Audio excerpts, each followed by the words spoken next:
Contrairement à ce que l'on pourrait penser, les animaux des bois, s'ils aiment se cacher dans les taillis et autres fourrés, apprécient également les zones dégagées, comme celle-ci nouvellement créée sur les terres d'un ancien agriculteur, également réserve de chasse dans le nord de la Mayenne.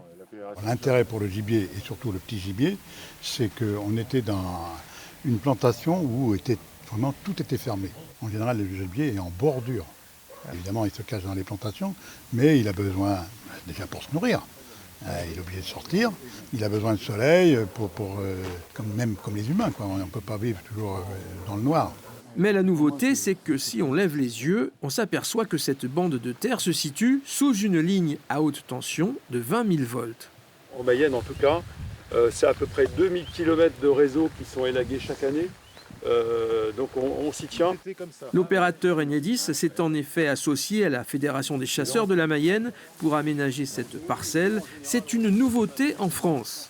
Donc le principe, une mise à nu complète sous la ligne, faite par une entreprise d'insertion. C'est là que le partenariat est aussi intéressant, l'entreprise Génie.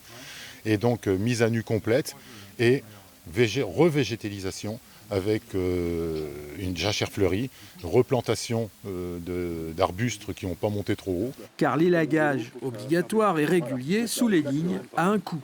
Sur la Mayenne, 1,8 million par an d'élagage pour les lignes 20 000 volts pour éviter les coupures, pour éviter que les arbres tombent sur les lignes et perturbent l'alimentation électrique. Et dans cet accord gagnant-gagnant, c'est donc le propriétaire du terrain qui, pendant 6 ans, s'engage à entretenir cet espace dédié à la faune et à la biodiversité.